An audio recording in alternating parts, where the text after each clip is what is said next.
How can we support journalists and news managers who seek to responsibly report on the challenges facing American democracy?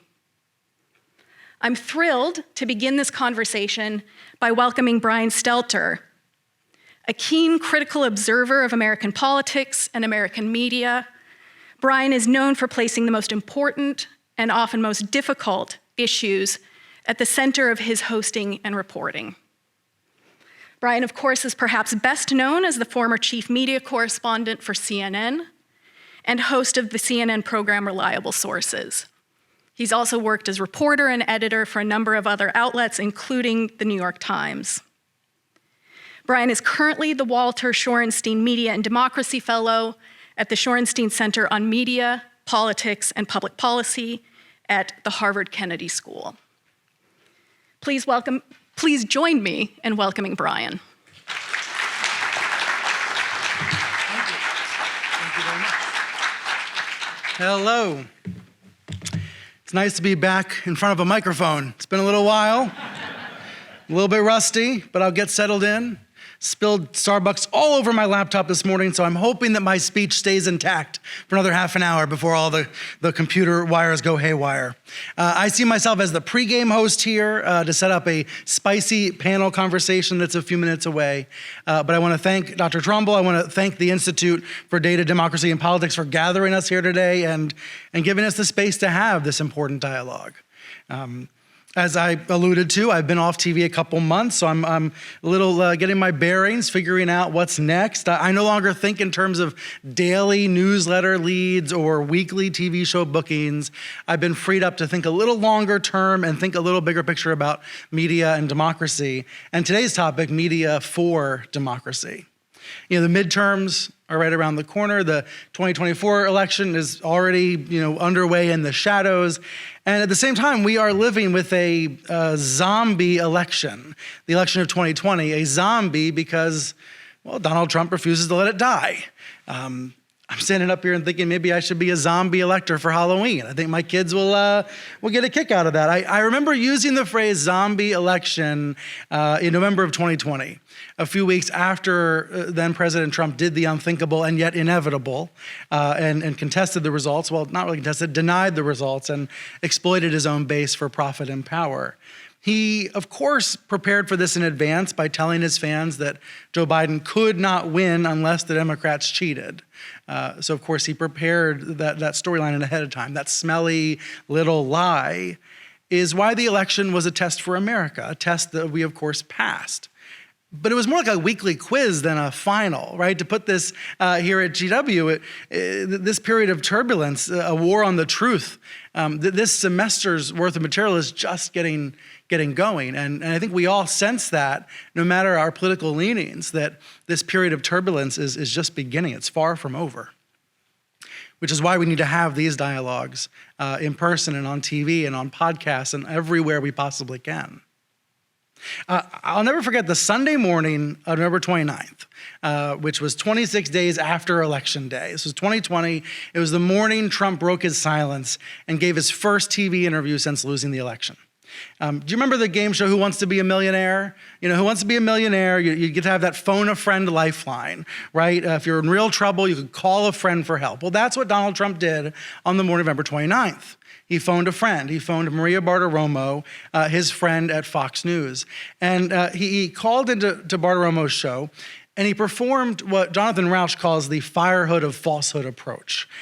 He repeated so many bogus claims, so many fantasies about election rigging and cheating. He was barely taking a breath, barely giving Bartiromo an opening to respond. And when Bartiromo did have a chance, when Trump did pause, Bartiromo encouraged him to keep going, keep lying, just keep doing it to the viewers, hurting those millions of viewers.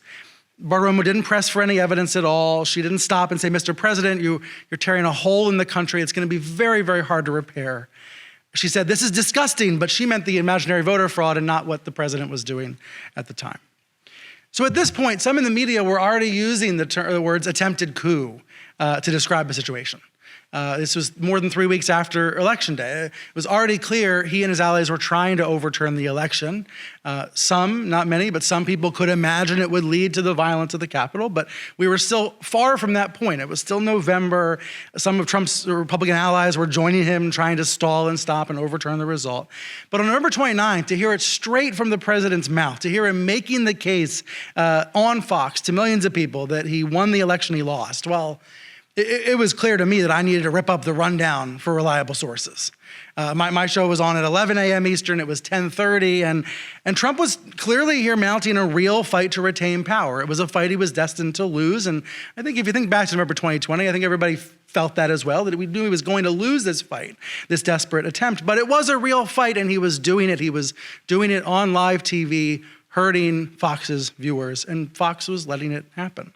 So we threw out the plan for the show. We threw out the rundown for the show, and we opened by saying that Trump was unable or unwilling to accept reality. We talked with Amanda Carpenter, since her book was titled Gaslighting America, and that's what was happening. We also talked with Jonathan Rauch, who I mentioned before, about the fire hood of falsehood. Rauch said the method can be wild, it can be random. He said the goal is, quote, to create confusion and epistemic chaos. And that's what we are seeing right now. And, quote, it's very hard for democracies to deal with. So when I reread those words now, I think about power. I think about the power dynamics and the limits of power. I think about the line that was happening on the other channel and our attempts to rebut it to an almost entirely different audience. I think about the limits of power. I think it's important to recognize both the media's power in this conversation, but also the limits of that power. As Dr. Trumbull said in an interview once, democratic societies rely on well-informed citizens who understand the facts on the ground, who can make good decisions when they go to the ballot box. They need to know what's true, what's accurate. And that's exactly what newsrooms try to do. That's what we try to provide. Journalists do find the facts on the ground. Producers and editors package those facts and get them out to the public. That system works in thousands of small ways every single day. It's incredible. It's something we too often take for granted. And yet there are limits to that system and limits to that power. I do think through those actions, thousands of journalists every day showing up, doing the work, and then thousands of others packaging it and making sure it reaches millions of people, we, the collective we, are better informed as a result. But that's also where we can observe the limits of the media's power. News coverage does not elect or veto a candidate, nor should it, nor is it supposed to. News coverage of election workers being harassed does not necessarily put an end to that harassment. News coverage about election deniers being in line to oversee future elections does not stop the denialism.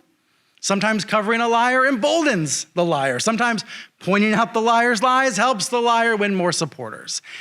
There are moments as a journalist where you might feel utterly powerless, except to write it all down, to make a record, to tell the viewers, tell the listeners. So I just offer this as a little bit of a cautionary note that the power of the press is real and is profound, but is also limited. And observers on the sidelines who might shout and insist that the press can fix it, that the press alone can solve this democratic crisis, it's just not the way of the world. It's not the way it really works. Journalists have a role to play in this situation, but not the predominant role. Ultimately, we are reporting, we are writing, we are documenting for others then to take action or not. I guess I would put it this way. Reporters cannot just write their way out of this. Fact checkers can't fact check their way out of it. Anchors can't talk their way out of a democratic crisis. This is not like a movie or miniseries with a happy ending at the end of an hour or two. It's so much more complex. And indeed, there is a great debate to be had about whether journalists should seek to defend let me try it a different way. There's a great debate to be had about whether journalists should seek to defend a specific system of government at all, any specific system. I started to have this debate with a colleague last week. She said journalists advocating for democracy actually undermine democracy because they erode trust in the profession by putting a thumb on the scale for one system over another, or to be perceived as supporting one candidate over another. Obviously, part of the counter-argument is that journalists cannot thrive in a dictatorship. Journalism sustains democracies, and democracies sustain journalism. But as we hear and talk about the rise of the democracy beat, as newsrooms hire reporters to cover election denialism and the threats it poses in the future, as newsroom leaders say they are trying to raise the alarm and sound the alarm about Democratic backsliding, let's make sure we note how it sounds to some voters, especially to a segment of the Trump base. I think we have to take note of the many Republican commentators who have mocked and ridiculed this very national conversation about threats to democracy. Some MAGA media stars say mail-in ballots are the real threat. Some of Fox's primetime players say that investigations into Trump's coup attempt are a total sham. Truth be told, they have a hard time keeping their stories straight. Was the violence on January 6th Nancy Pelosi's fault, or was it an Antifa plot, or was there not really violence at all? These narratives, these stories they tell are often contradictory and nonsensical. In MAGA media, it's a climate of choose your own reality.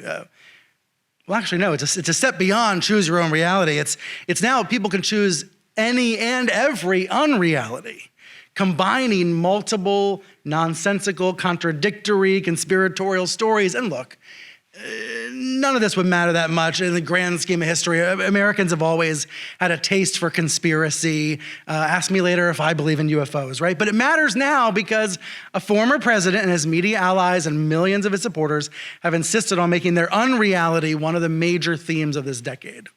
It's 2022. I know we're going to be talking about this in 2029. Some version of this is still going to be in our politics. It's going to be with us for many, many years. And that's the part that should be reckoned with. That's the part of media and democracy. After all, the pro-Trump media machine is a big part of the American media, and it's a force to be reckoned with. To minimize it is to miss a big part of the story. Now, I'm not saying that politicians who traffic in voter fraud conspiracy theories should be treated like normal, good faith actors, but we must document that it's happening and what's happening and show our work while we're at it. Newsrooms have to show how we reached our conclusions about what's true, and then show how propaganda outlets are trying to spin that truth away. Now, we all see this on election nights, in the days ahead of an election, in the days after, whether it's a reporter standing in front of a big monitor showing the vote totals so you can actually see the numbers for yourself, or it's through explainers and Q&As about how projections are made. All of that kind of transparency is a way to win and regain trust, and that work is vital. You should also notice what news outlets don't bother doing that work, what media outlets don't bother showing that transparency or trying to educate the public about how the system actually works, but instead only try to fan flames of fear. But that work is critical. It's one of many pieces here. Even though the power of the press is limited, that's an important power, an important role, and will be for many years to come. On my final edition of Reliable Sources, I made a comment that we must make sure we don't give platforms to those who are lying to our faces. But I said we also must make sure we're representing the full spectrum of debate and representing what's going on in the country and why people are reaching the beliefs and conclusions that they are reaching. After all, according to 538, quoting here, almost 200 Republicans on the ballot this November do not believe that President Biden legitimately won his office. And as we know, some of those election deniers could influence future elections if they win. I think we can also confidently predict that some of them will dispute the results if they lose. So we're going to be in for many more zombie elections in our future. And that's why I say this is going to go on for many years. We should expect we're only at the beginning. That's why if I were making a list of challenges for the American news media in this decade, covering zombie elections would be high on the list. It takes care and research and number crunching. You've got to have those graphics and those monitors and those Q&As to show how the work is done, how the results are found, how they're double and triple checked. News outlets have to do whatever they can do to restore trust in those systems while also scrutinizing them when appropriate. But it's not just about number crunching. It's about a lot more than data. To cover elections in the middle of democratic crisis really means to cover the voters, to cover the people making the decisions. And again, what led to certain beliefs, show that work as well. I recently interviewed Todd Rose, who's the author of a book called Collective Illusions about groupthink and social pressure. His think tank Populous has done fascinating work on private opinion polling. So he looks for the difference between what people will publicly say and what they actually believe in private. There are ways to poll this, to find out what people will tell a pollster because they feel like it's a public answer versus what they actually privately think but might not want to admit. And in short, Americans share a lot more common ground than they think they do. A lot more common ground. And most Republicans who publicly say the election was stolen from Trump actually privately admit he lost. Most who claim he won actually know the truth. They're giving what they perceive to be the right answer to a pollster in public.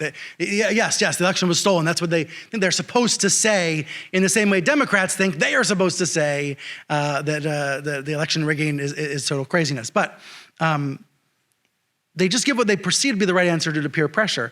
That gap between what people say in public and say in private is part of the democracy beat story. Because this is about belief and what people will claim and then how those beliefs will be used. I think it's another area where the reality-based news media can rise to the occasion, not just through the data and the transparency, but through the human stories of why people vote the way they do and what they consume along the way. The way I see it, the battle for democracy is also a battle for attention. It's not unlike TikTok and Instagram in this way. Apps trade on attention, advertisers trade on attention, and it's a key part of politics too. The anti-democracy wing of the GOP is very good at gaining attention, including through the media. Newsrooms and magazines and TV shows and websites with finite resources have to decide every minute of every day where to focus that attention. And I know I've screwed up at this at various times in my career with how I've spent my time, where I've focused my attention, where I've spent my minutes on TV. The good news is the work is never over.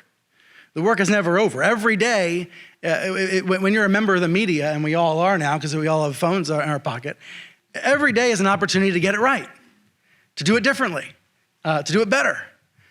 And especially for professional journalists, every day is a chance to either lose a little bit more of the public's trust or to win a little bit of it back.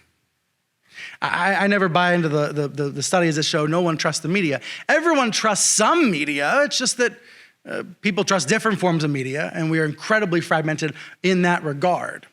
But every day is a chance to win a little bit of that trust back through the transparency angles that I was mentioning, through reporting on voters and not just the vote count. Ultimately, as Dr. Trumbull said, this is about trust. Trust is a key factor in this conversation. Edward Luce of the Financial Times wrote about this right on the eve of the 2020 election. He said, it's a bad sign for democracy when trust is gone. He said, fear is the glue of autocracy and trust is the lubricant of democracy. We need that trust in each other, in our institutions, in our media outlets. But when I was thinking about his quote recently, when I was rereading it, I was thinking, a word like autocracy even.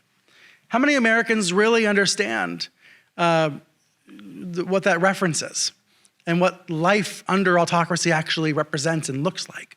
How many stories do journalists, and I count myself in this camp, how many stories have we told that start at the middle, not the beginning? We go on television, we talk about creeping autocracy, creeping authoritarianism, democratic backsliding. I've tried to learn from my political scientists, idols on these topics, and yet I fear that I was starting the story in the middle and not at the beginning by defining the terms and giving examples and going into detail and showing people what it actually means. So that's why it brings me to this next point about how we can tap into those resources that we in the media, that newsrooms, media outlets need to tap into, political scientists and other resources, but help translate that material for the wider public. One of my favorite scholars studying rhetoric and democracy, Jennifer Mercy at Texas A&M, says we live in an age of frame warfare. Frame warfare. She says, quote, every day our political discourse is dominated by an agenda-setting war about what issues we should talk about, and then a frame war, how we should frame and understand those issues. And right now, she says, both sides are framing what they are doing as defending democracy. And that's, again, it's important to keep in mind, especially when you hear Republicans about defending democracy. So I think we need those sorts of experts. We need rhetoric professors and political scientists and researchers to be front and center in media coverage of politics. This is another area where I think in the limited power the press has, we can use that power to bring in expert outside voices and make sure they are heard loud and clear, so that we have the tool, we have the language that we need to talk about these issues. And then to get back to my prior point, it's important for journalists to start the story at the beginning, not at the middle or the end, and to help start at the 101 level. But by all means, newsrooms have a media literacy function to teach folks about something like frame warfare, to show how it's happening and who's benefiting, so that people are equipped to see these political maneuverings for what they are. We also need many different kinds of newsrooms to be covering this subject, many different kinds, to be creating a historical record of threats against democracy and responses by the public. Again, that's the power the press does have, to create that record. We need different kinds of newsrooms doing it. We need local and global newsrooms. We need ad-supported and subscriber-supported newsrooms. We need commercial and not-for-profit, and so forth and so forth. In the book Democracy Without Journalism, Victor Pickard argues that sustaining U.S. democracy requires we fund an alternative media infrastructure, one insulated from the commercial pressures that ushered in the current journalism crisis. Now, I recognize the budget for PBS is not going to be tripled tomorrow, and many conservatives say it should be zeroed out altogether. But nurturing and supporting a wide array of news outlets helps to ensure a healthier ecosystem for all of us. The relative health of the media ecosystem is really, in fact, a part of the democracy beat. To understand voters, to understand candidates, to understand presidents, just look at their media diets. Look at what they're consuming. Everything flows from those sources of information. For a while, I felt like I was a specialist in Trump's media diet. I was like analyzing everything he ate. And after he lost in 2020, he ate a feedback loop of fictions. His favorite TV shows told him he was a victim of a massive crime. Then he tweeted all about what he heard on TV, and then they repeated it on TV. It's hard to understand what that's like if you haven't worked in television, that feedback loop. But in this case, it was a fiction. He would tweet about it, and then he would play clips from those shows at his rallies, and then he would repeat the lies he saw on those shows. There was an example that was so ridiculous that I had to document it in December of 2020, a week after the Bartiromo interview. One American News ran a short segment claiming that only 1,000 people had watched a Biden speech on the web. And as Biden might say, come on, man, right? Like you really think only 1,000 people, and no matter how boring the speech, you think 1,000 people watched on the web. It was obvious foolishness. Dozens of websites showed the speech on the web. Millions of people watched it. But this fake segment on OAN was based on a single random tweet by some Biden hater who wanted it to be true. So Trump saw it, he loved it, he heard about this on OAN, he gorged on the lie, he tweeted about the lie. It was like another crowd-sized debacle. And he even brought it up on stage at a rally, and he used it to cast doubt on Biden's win. He said, how do you have 80 million votes and you only have 1,000 people? Which, look, that's the kind of illogic that would get you kicked out of GW. But this is the poisoned information climate that we are all still living in. Some people don't want it to be true. It's true. This is the poisoned information climate. A now former president misinformed by some random tweet, who then went and misinformed millions of people based on it. And I say we're all living in it because the entire political discourse is affected, which is why in response, some people say, don't cover Trump, don't talk about him, don't even bother fact-checking it anymore. Maggie Haberman responded to that actually earlier today. She's on a book tour for her new book, Confidence Man. And she said, look, he's a former president with a huge following, and he undermines faith in elections and embraces conspiracy theories. Quote, I'm not sure there's a good argument for ignoring him because he still gets heard through other means. She said, there is a good argument for contextualizing him. And I thought it was an interesting, notable distinction between covering and contextualizing. There's a lot of covering that happens, and covering the news. For journalists, the basic fundamental job, the function is go cover the news. Figure out what that politician said, come back and tell us. But contextualizing That's often what matters most. Contextualizing campaigns and elections is what this democracy needs. So we need to make sure we can see the differences within the media as this democracy beat becomes a really vital part of the news business. We need to distinguish between the people who go out and gather the information, that fact-checking, that gathering that happens, versus the commentary that happens all around it. And look, I recognize I was on a television program where we were doing both functions in the same hour, sometimes in the same minute. But it's important to recognize the distinctions between those. I'm standing on the old Crossfire set. This used to be the stage for Crossfire on CNN. This was where Jon Stewart famously told Tucker Carlson that you're hurting America. And that was nearly 20 years ago.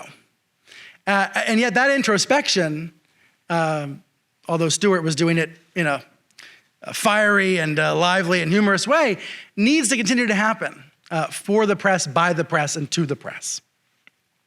Earlier, I said the power of the press is limited. I think it is limited, but it's clearly still consequential. And I hope I've outlined some of the ways to use that power, to effectively use the power of the press, to ensure that the truth, as best we can find it, is reaching people, a wide array of people. When I signed off from Reliable Sources in August, I said we're living through this era of absolutely dizzying change. Some folks in this room are probably too young to even perceive how dizzying it's been. I'm what am I? I'm in my 30s, so I can at least remember pre-iPhone, pre-Facebook. But we all now have these supercomputers in our pockets. We are all now members of the media. And frankly, there's so much we don't know about the effects of all this new tech and the way that information and disinformation, especially, is distorting our public debate, making it harder to hear each other, even though, as that populist study finds, we have a lot of common ground that we can barely even see over all the yelling. I hear yelling, okay. But I said on the air, my final program, I said, what I do know, there's a lot we don't know. I said, what I do know is it's not partisan to stand up for decency and democracy and dialogue. It's not partisan to stand up to demagogues. It's patriotic to do so. And that's why the American news media needs to be strong, needs to remain strong, needs to be held accountable. I frankly think it's up to you and you and you. I think it's up to all of you and me. I think it's up to all of us to play a part in that, to hold the media accountable for democracy, and to hold all those other players, the other stakeholders, the ones, frankly, with more power, the candidates and politicians and elected officials and institutions, to hold them accountable. But because we are now all members of the media, we all do have some of that power. And I hope most of us can use that power to help make it better. So, like I said, I think I'm the pregame show. Now to the fun part. Dr. Trumbull's gonna come back up and introduce our panel, and that's when it gets really good. Thank you all for your time.